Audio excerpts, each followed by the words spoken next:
Hello, this is Nathan McEwen with a if-else video for Java.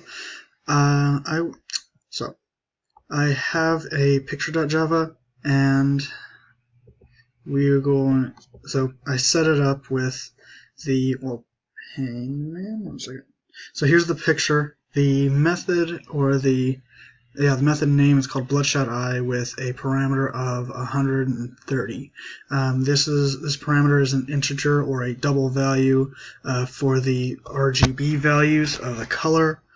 And here. So we go to the header, which has return of void. This is the name of the method, setting the parameter up as a double, and then here is the code name or the reference. It's going to go into two nested loops, or sorry, a nested loop with a nested if-else statement down here. I hard-coded in the x values and the y values because, let me actually show you. The whole point is I'm just giving him slightly bit of a red eye.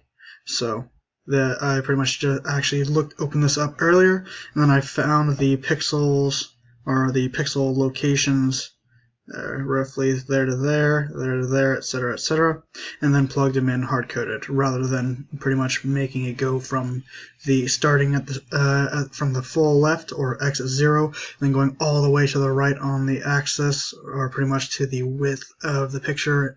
Same with the y-axis for the height of the picture. Then getting into the actual workings of the loop, it goes down here in setting up a pixel memory. Setting up the location of the memory so when it's called, we can get the pixel value since it's on two axes and not on one single 1D.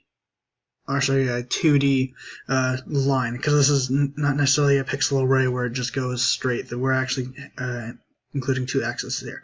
Then it goes into the if-else statements here.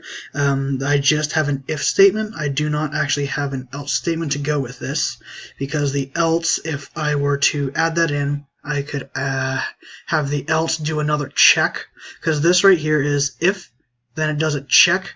Then if the check is true, it does this. If the check is false, it doesn't. So it's it's pretty much a true-false statement.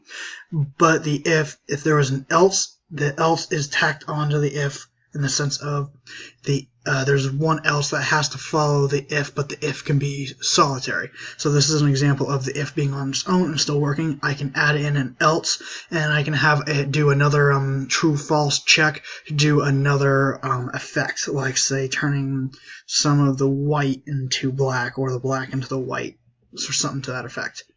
But so this is the check, and then I'm taking the pixel color and then setting it to a new color, which is just taking the green and the blue values and having them while keeping the red the same.